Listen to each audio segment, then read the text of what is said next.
네, 오늘 함께 보실 말씀 요한복음 1장 1절로 10절까지 말씀입니다. 요한복음 1장 1절로 10절까지 말씀.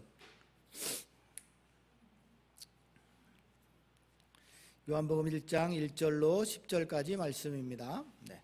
제가 한 절 읽고 여러분이 한 절 읽고 마지막 절은 우리 함께 읽도록 하겠습니다. 제가 읽습니다. 태초에 말씀이 계시니라. 이 말씀이 하나님과 함께 계셨으니 이 말씀은 곧 하나님이시라. 만물이 그로 말미암아 지은 바 되었으니 지은 것이 하나도 그가 없이는 된 것이 없느니라. 빛이 어둠에 빛이 돼 어둠이 깨닫지 못하더라. 하나님께로부터 그가 증언하러 왔으니 곧 빛에 대하여 증언하고 모든 사람이 자기로 말미암아 믿게 하려 함이라. 참빛 곧 세상에 와서 각 사람에게 비추는 빛이 있었나니 그가 세상에 계셨으며 세상은 그로 말미암아 지은 바 되었으되 세상이 그를 알지 못하였고. 아멘. 네. 오늘 말씀의 제목은 참빛이신 예수 그리스도라는 말씀의 제목으로 함께 은혜를 나누고자 합니다. 이제 요한복음을 함께 나눌 텐데요. 요한복음을 이렇게 조금 더 넓게 해서 21장까지 있으니까 넓게 해서 그 안에서 우리에게 주시는 메시지, 또 적용점들을 잘 찾아서 또 그리고 예수 그리스도를 소개하는 그런 시간으로 함께 말씀을 나누고자 합니다. 그래서 오늘 첫 번째 말씀의 제목 요한복음 첫 번째 시간인데, 첫 번째 시간 참빛이신 예수 그리스도라는 말씀의 제목으로 함께 은혜를 나누고자 합니다. 여러분, 우리나라에 처음 전기가 들어온 때가 언제인지 아십니까? 저도 말씀하다가 인터넷을 이렇게 뒤져보다가 봤습니다. 처음 알았습니다. 저도 이때인지. 인터넷을 뒤져보니까 지금으로부터 얼마 되지 않아요. 135년 전. 네. 그러니까 우리나라에 선교사님들이 들어오셨던 그 시대랑 많이 비슷합니다. 네?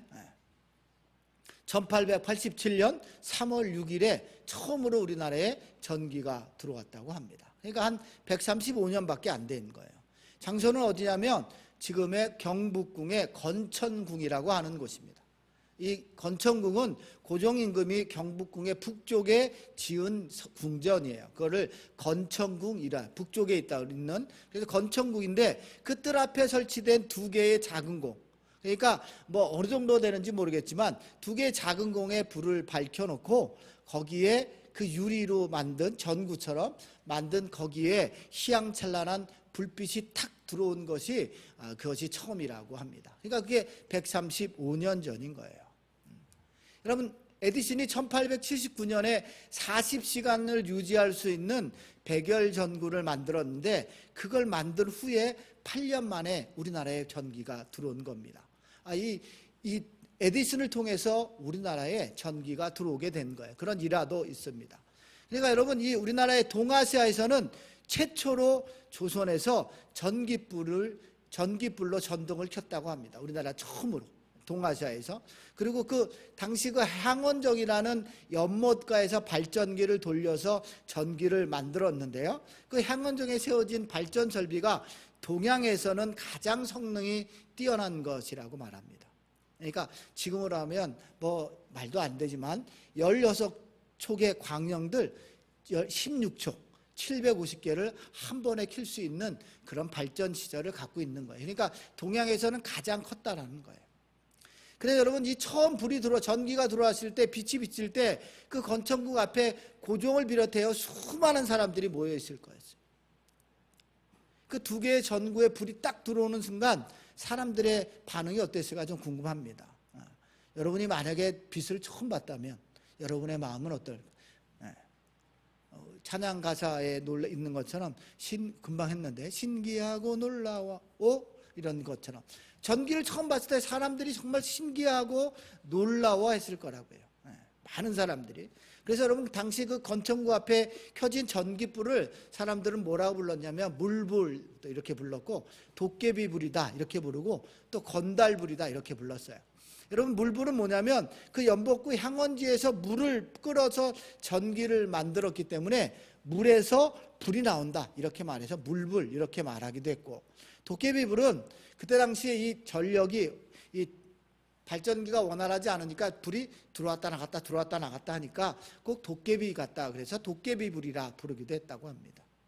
또 건달불은 전등이 꺼졌다 켜졌다, 들어가는 비용은 많은데 지금처럼 이렇게 잘 돼 있지 않아서 우리가 선교지 가보면 선교지는 한 3시간씩 전기가 베란간에 확 나갑니다. 왜 그래요? 발전기가 좋지 않으니까, 전기 공급이 원활하지 않으니까 그냥 시도 때도 없이 나가버리는 거예요. 그래서 건달 같다. 돈은 많이 들어가는데 불은 쉽게 들어왔다 나갔다 하니까 하는 것 없이 그런 건달처럼 왔다 갔다 한다, 이러면서 건달불이다 이렇게 불렀다는 겁니다. 물불, 도깨비불, 건달불. 그러니까 그 당시에 그 전기로 인하여 비춰지는 빛이 얼마나 허술했는지를 알 수 있는 거예요. 즉 처음에 그 건천군 앞에만 비쳤던 빛이 지금은 이제 온 세상을 비추고 있습니다. 여러분, 빛이 비춰진 이 전기로 인하여 빛이 발전되고 나서, 이 전기가 발전되고 나서 2차 산업혁명이 일어난 거예요. 그러니까 여러분, 만약에 이 전기가 없었다면 우리는 엄청난 이 전기로 인하여 나라나 전체적인 산업이 엄청난 발전을 이루었어요. 여러분, 빛은 우리의 삶을 풍요롭게 하는 거예요. 밤문화를 만들어놨지요. 빛은 또 많은 것을 가능하게 만들었어요. 전기로 인하여 인류는 발전을 거듭했어요. 지금 전기차가 많이 나오고 있는데 아마 몇 년 후에는 전기차가 대세를 이룰 거예요. 또 전기로 모든 것들을 하는 로봇 뭐 이런 것들이 이제 대세를 이뤄갈 거예요. 그리고 여러분, 빛이 없는 세상, 이제 상상할 수도 없는 세상이 되었어요. 여러분, 1시간만 전기가 나가면 우리는 아마 불편해서 살 수 없을 거예요. 그러니까 여러분, 전기로 인하여 비춰지는 이 빛은 우리의 삶을 영위하고 또 삶의 질을 높이는데 아주 필요한 물질적인 빛이라 이렇게 말하는 거죠. 그러니까 여러분, 지금 우리에게 지금 이 비춰지고 있는 모든 빛은 우리의 삶을 영위하고 우리의 삶의 질을 높이는 물질적인 빛이라고 말한다면, 그 빛은 창세기 1장 3절에 나오는 그 빛과 동일하다고 말할 수 있어요. 창세기 1장 3절에 보면 이렇게 말하고 있거든요. 하나님이 이르시되 빛이 있으라 하시되 빛이 있었고. 이 빛은 세상을 비추는 빛이에요. 그러니까 지금 이 빛이 우리의 삶을 영화롭게 하고 우리의 삶을 누릴 수 있고 우리의 삶을 질을 높이듯이 비춰지는 빛이라면, 하나님이 말씀하신 저 빛이 있으라 하는 저 빛도 이 인간 전체를 비춰주는 그 빛이에요. 창세기에 등장하는 저 빛이 어두운 세상을 밝히기 위한 빛이었다면, 지금 오늘 요한복음에도 빛이 등장하고 있는데, 요한복음에 등장하고 있는 이 빛은 어두운 세상을 밝히는 빛이라기보다는 저와 여러분 새로운 창조물들을 위한 생명의 빛이다, 그렇게 말할 수 있을 거예요. 그래서 여러분, 3절과 4절에 보면 이렇게 말하고 있는 겁니다. 3절과 4절에 보면 모든 것이 그로 말미암아 창조되었으니 그가 없이 창조된 것은 하나도 없다.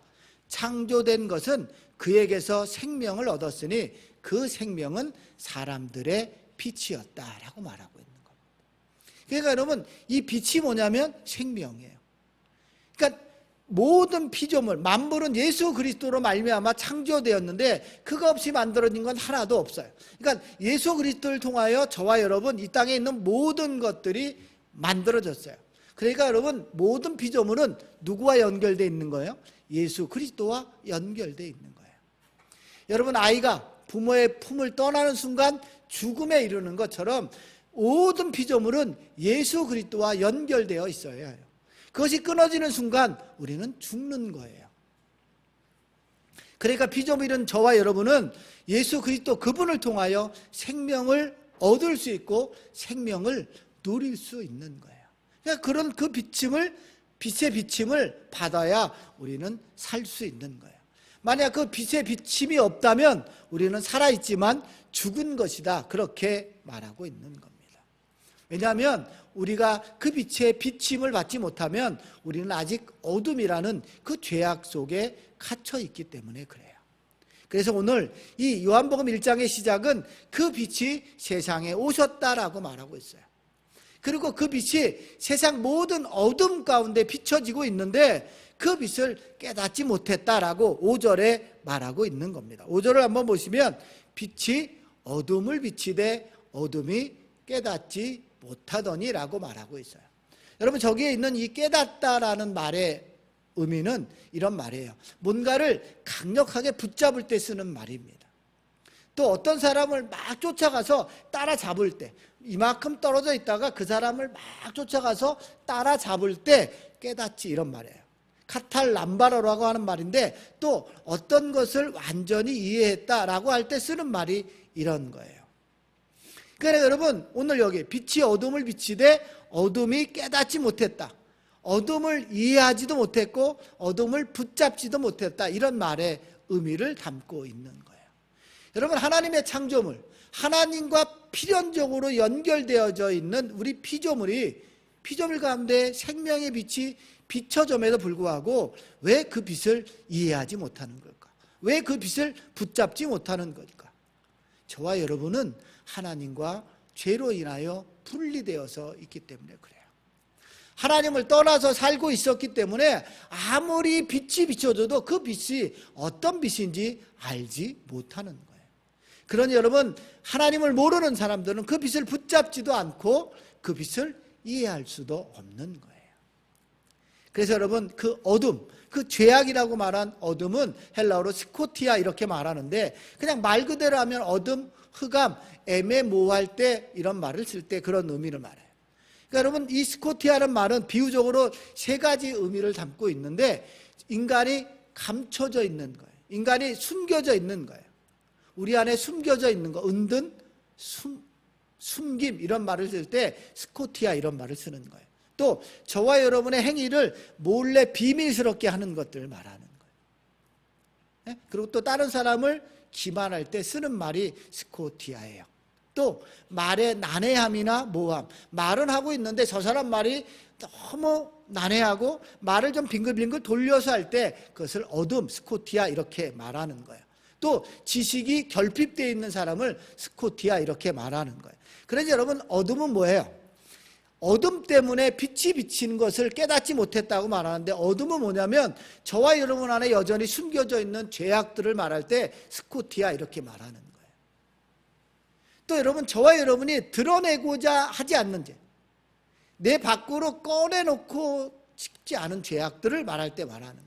또 우리가 은밀하게 행하는 죄를 스코티아, 어둠 이렇게 말하는 거예요. 또 어둠은 뭐예요? 온갖 거짓과 속임수, 술수 이런 것들이에요.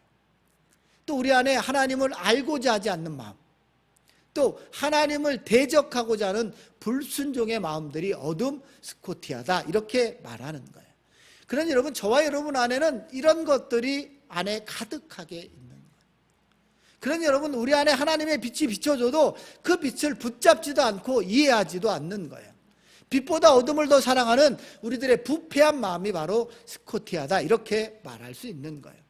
여러분, 이 마음이 있는 한, 이 어둠 속에 갇혀 있는 한 우리는 하나님의 심판을 피할 수 없다라고 말하는 거예요. 그런데 여러분, 이 빛을 붙잡거나 이 빛을 이해하지 않으면, 그래서 그 빛의 비침을 받지 않으면 우리는 이미 심판을 받았다라고 말하는 거예요. 요한복음 3장 19절에 보면 이렇게 말해주고 있습니다. 요한복음 3장 19절을 세 번 정정으로 보면 이렇게 말합니다. 함께 읽어볼까요? 시작. 심판을 받았다고 하는 것은 사람들이 자기들의 행위가 악함으로 빛보다 어둠을 더 좋아하였다는 것을 뜻한다. 여러분, 심판받았다는 건 뭐예요? 빛이 세상에 와 있지만 사람들의 자기의 행위가 악함으로 빛보다 어둠을 더 좋아하였다는 것을 뜻한다. 이게 바로 뭐예요? 어둠이에요. 우리 안에 가지고 있는 행위, 빛보다 어둠을 더 사랑하는 마음, 또 우리의 행위가 악해서 우리 안에 가득 숨겨져 있는, 빛 앞에 우리의 어둠을 꺼내놓지 않는, 빛 앞으로 나가지 않는 우리의 모습을 말할 때 말하는 거예요. 그러니 여러분, 오늘 이 요한복음 1장의 시작은 우리에게 선택을 강요하고 있는 거예요. 선택하라고 명령하고 있는 거예요. 비침을 받고 살 것이냐, 아니면 여전히 어둠 가운데 살 것이냐, 여러분에게 결정하라고 지금 요한복음 1장은 말해주고 있는 거예요. 그러니 여러분, 이제 우리는 이 요한복음 1장을 통해서 빛이신 예수 그리스도 앞으로 나아가야 하는 거예요. 우리의 생명 되신 예수 그리스도를 붙잡아야 하는 거예요. 그게 우리가 살 길이다라고 말하고 있는 겁니다. 그러니까 여러분, 그리스도께 나아가는 것, 그리스도를 굳게 붙잡는 것, 내 안에 거하시는 주님과 안에 나도 함께 거하는 것, 주님과 내가 하나가 되는 것, 이것이 바로 우리의 살 길이다라고 말하고 있는 거예요. 심판을 피할 수 있는 유일한 길이다라고 말하고 있는 겁니다. 여러분, 가지가 포도나무에 붙어 있기만 하면 절로 가시를 많이 맺는 것처럼 우리는 주님 안에 거하는 거예요. 그 빛의 비침을 받기만 하면 되는 거예요. 그러나 그 비침을 거부하고 어둠 속의 여짐에 숨어 있으면 심판을 피할 수 없다라고 말하는 거예요. 여러분, 이것을 바로 이제 우리가 다음 시간에 나눌 영접하는 거예요. 그 빛을 받아들이는 것이 영접이다, 이렇게 말하는 거예요. 그러니까 여러분, 찬양의 가사처럼 빛 대신 주 어둠 가운데 비추사 내 눈 보게 하소서, 이렇게 말합니다. 빛 대신 주 어둠 가운데 비춰주셔서 내 눈이 주를 보게 해달라고 가라는 거예요. 그래서 그런 마음을 받으면 우리 안에 어떤 마음을 주시냐면 예배하는 선한 마음 주시고 참 소망이 되신다라고 말하는 거예요. 그런 사람이 나 주를 경배하리 엎드려 절하며 고백하라. 오 주 나의 하나님, 사랑스러운 주님이라고 고백하는 거예요. 존귀하신 예수님, 아름답고 놀라우신 주를 고백하게 되는 거예요. 여러분, 우리 안에 하나님 예수 그리스도의 빛이 비치는 순간 우리 안에 이런 고백이 절로 나오게 돼 있는 거예요. 여러분 안에 그런 고백이 있기를 주님의 이름으로 축원합니다. 생명의 빛이신 주를 받아들이고 그분만 경배하고 그분을 예배하는 삶을 살아가는 것, 이게 바로 빛의 비침을 받는 거예요. 여러분, 구절을 한번 보시기 바랍니다. 구절을 한번 다시 보시면 이렇게 말하지요. 참빛 곧 세상에 와서 각 사람에게 비추는 빛이 있었나니 라고 말하고 있어요. 제가 처음에 빛에 관한 이야기를 했지요. 여러분, 세상에는 많은 것들이 자기가 빛이라고 말해요. 자기가 모든 것을 비춰주는 빛이라 말하지만 여러분, 참빛, 그것은 예수 그리스도밖에 없어요. 여러분, 우리가 세상을 바라보면 우리에게 유익하게 비춰지는 빛들이 많이 있습니다. 우리를 이롭게 하고 유익하게 하는 많은 빛들이 있는 것 같아요. 여러분, 권력의 빛이, 명예의 빛이, 돈의 빛이 우리가 열심히 노력하면 되는 이런 모든 빛들이 우리를 유익하게 하는 것 같아요. 그 빛의 비침을 받으면 우리가 살아날 것처럼 착각하며 삽니다. 그러나 성경은 우리에게 뭐라고 말하냐면 참빛은 곧 예수 그리스도밖에 없다. 참빛은 오직 이 하나밖에 없다라고 말해요. 이 참빛만이 우리를 살린다고 말하고 이 빛만이 우리를 새롭게 한다고 말하고 이 빛 안에만 영원한 생명이 있다라고 그렇게 말해야 합니다. 그러니 여러분, 우리는 이 빛을 보아야 하는 거예요. 빛 대신 주, 이 빛을 봐야 하는 거예요. 우리는 이 빛을 받아들여야 하는 거예요. 우리는 이 빛 안으로만 들어가야 하는 거예요. 여러분, 이 빛을 보고 이 빛을 붙잡고 이 빛을 이해하면 우리의 미래는 달라질 거라고 성경은 우리에게 가르쳐주고 있습니다. 시편 36편 9절과 10절에 보면 이렇게 말합니다. 36편 9절 10절입니다. 생명의 샘이 주님께 있습니다. 우리는 주님의 빛을 받아 환히 열린 미래를 봅니다. 주를 아는 자들에게 주의 인자하심을 계속 베푸시며 마음이 정직한 자에게 주의 공의를 베푸소서라고 말합니다. 생명의 샘이 누구에게 있다고요? 주님께 있다고. 우리는 주님의 빛을 받아 환히 열린 미래를 봅니다. 그 환히 열린 미래가 무엇이냐면 주를 아는 자들, 이 주님의 빛의 비침을 받은 자들, 생명의 빛을 받은 자가 바로 주를 아는 자들이에요. 여러분, 이 빛이 우리에게 비춰지지 않는 한 우리는 주님을 알 수도 없고 볼 수도 없어요. 그러니 그 빛이 우리 안에 비춰져야 하는 거예요. 그러면 어떤 일이 일어난다고요? 10절 다시 보면 주를 아는 자들에게 주의 인자하심을 베푸시는데 그 앞에 뭐가 있어요? 계속 베푸십니다. 또 마음이 정직한 자에게 주의 공의를 베푸신다고 약속하고 있습니다. 그러니 여러분, 우리가 주님의 빛을 받아야 하는 거예요. 그러면 우리의 미래가 달라질 거다, 그렇게 말하고 있습니다. 사랑하는 성도 여러분, 하나님은 세상이 그 빛을 받기를 원하고 계십니다. 저와 여러분이 그 빛 안에 머물기를 원합니다. 그 빛을 붙잡고 이해하기를 원하세요. 그 빛의 비침을 받기를 간절히 원하시는 하나님의 마음이 지금 요한복음의 시작부터 들어있어요. 그 빛을 받아들이는 순간 저와 여러분의 우리의 삶과 미래는 완전히 달라질 것이기 때문에 그래요. 그러니 여러분, 하나님은 이 빛이신 예수님이 오시기 전에 그 빛을 증언하는 일을 세상에 보냈다라고 말하고 있습니다. 그것이 바로 7절 이후에 있는 말이에요. 7절을 한번 보시면 이렇게 말하고 있지요. 7절입니다. 올려주시면 7절을 올려주시면 이렇게 말하고 있어요. 그가 증언하러 왔으니 곧 빛에 대하여 증언하고 모든 사람이 자기로 말미암아 믿게 하려 함이라. 여러분, 이 증언하러 세례 요한을 보내주셨는데 여기에는 하나님의 간절한 마음이 들어있어요. 요한을 통하여 하나님은 하나님의 그 간절한 마음을 7절에 표현하고 있어요. 그가 증언하러 왔으니 곧 빛에 대하여 증언하고 모든 사람이 자기로 말미암아 믿게 하려 함이라. 모든 사람이 그 빛을 이해하고 받아들이게 하기 위하여 세례 요한을 보냈다라고 말하고 있습니다. 여러분, 하나님의 마음이에요. 이 빛을 받아들이길 원하시는 하나님의 마음, 빛 안에 거하기를 바라는 하나님의 마음, 그 빛을 믿게 하시려는 하나님의 마음이 이 안에 들어있습니다. 그러나 여러분, 우리가 아는 것처럼 어떻게 했어요? 그 빛을 증거하러 온 세례 요한도 목이 잘려 죽였습니다. 그 빛을 세상에 전하신 예수 그리스도는 십자가에 못 박혀 죽이셨습니다. 그러나 하나님은 끝내 포기하지 않으셨다고요. 세상의 모든 사람은 빛을 증언하러 온 사람도 죽였고 빛이신 예수 그리스도를 죽였지만 하나님은 이 세상 모든 사람들에게 그 빛이 영원히 비칠 수 있도록 예수 그리스도를 십자가에서 죽으시고 다시 살리셨어요. 여러분, 그러니 그런 모든 사람이 볼 수 있도록 이제 우리가 세상 모든 사람이 그 빛을 볼 수 있도록, 그 분을 믿을 수 있도록, 어둠에서 빛으로 나올 수 있도록 그렇게 해야 하는 거예요. 요한이 요한복음을 기록한 목적이 바로 여기에 있다라고 요한복음 마지막 20장 31절에 보면 이렇게 기록하고 있어요. 요한복음을 기록한 목적이에요. 함께 읽어볼까요? 시작. 오직 이것을 기록하면 너희로 예수께서 하나님의 아들 그리스도이심을 믿게 하려 하며 또 너희로 믿고 그 이름을 힘입어 생명을 얻게 하려 함이니라. 아멘. 지금 요한은 이 처음에 빛에 대해서 설명하고 있으면서 그 빛이 누구냐면 하나님의 아들이고 그를 믿게 하려 함이고 또 그를 믿음으로 그 이름을 힘입어 생명을 얻게 하려 합니다. 처음에 뭐라 그래서 생명은 사람들의 빛이라고 말하고 있어요.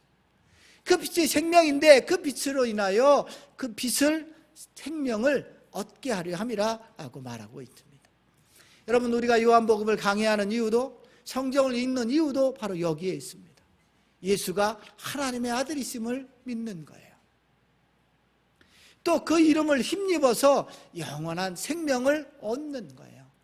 우리는 성경을 통해서 하나님의 아들 예수 그리스도를 알아가는 것이고 그 예수 그리스도가 빛이시며 그 빛이신 예수 그리스도가 바로 우리의 생명이 되신다라고 말하는 그 사실을 믿고 알아가는 거예요. 저는 이 요한복음을 강해를 통하여 이런 은혜가 저와 여러분에게 임하기를 주님의 이름으로 축원합니다. 빛이신 예수 그리스도, 생명이신 예수 그리스도를 힘입어 새로운 생명으로 거듭나기를 주님의 이름으로 축원합니다. 그러니 여러분, 이제 빛으로 오신 예수님을 알아보지 못하는 어리석은 자들이 아니라 예수를 믿는다고 빛의 비침을 받았다고 말하면서도 여전히 어둠 가운데 살고 있다면 우리는 아직 그 빛을 받은 자들이 아니에요. 예수가 하나님의 아들이심을 믿는 자들이 아니라고, 그 이름으로 힘입어 생명을 얻은 자들이 아닌 거예요. 여러분, 이제 빛 되신 주, 생명이신 주님을 알고 세상에 그 빛을 전하는 우리가 되어야 합니다. 세상에 그 빛을 전하기 위해선 우리 안에 생명으로 오신 그 빛이 우리 안에 비춰져야 하는 거예요. 그래서 저와 여러분을 통하여 예수 그리스도의 빛이 세상으로 비춰져야 하는 겁니다. 세례 요한을 보내셔서 그 빛을 세상에 알리신 것처럼 하나님은 오늘도 저와 여러분을 부르고 계신 거예요. 우리를 통하여 그 빛을 세상에 알리라고. 빛이신 예수 그리스도를 증거하라고 저와 여러분을 부르시고 우리가 그것을 믿게 하는 거예요. 빛이신 예수 그리스도를 세상에 증거하고 여전히 어둠 속에 갇혀 그 빛을 이해하지도 붙잡지도 따라가지도 않는 자들을 빛으로 인도해내라고 저와 여러분을 부르신 거예요. 그리고 그들에게 예수 그리스도의 이름을 힘입어 생명을 누리게 하라고 저와 여러분을 부르셨어요. 오늘 요한복음 1장에선 1장 1절과 10절에서는 그 빛에 대하여 증언하고 있습니다. 저는 요한복음 강해를 통하여 저와 여러분이 이제 어둠 속에 머물지 않고 또 어둠 속에 여전히 갇혀있는 자들을 건져내는 우리가 되기를 주님의 이름으로 축원합니다. 그러기 위해서 우리가 먼저 빛 대신 주님께 한 발 한 발 더 나아가야 합니다. 빛 대신 주님을 더 굳게 붙잡아야 합니다. 빛 대신 주님을 따라가야 하는 겁니다. 빛 대신 주님을 이해하며 주님께 나아가야 합니다. 그럴 때 우리를 통하여 세상에 예수 그리스도의 빛이 비춰지기 시작할 것입니다. 그리고 어둠 속에 갇혀 있는 자들을 그 어둠 속에서 건져내는 은혜가 저와 여러분에게 있을 것입니다. 이 요한복음을 통하여 우리가 그 시작했는데 그렇게 우리가 빛 대신 주가 우리 안에 비춰져서 우리를 통하여 세상에 그 예수 그리스도에 비춰지고 또 그 빛을 증언하는 저와 여러분이 되시기를 주님의 이름으로 축원합니다.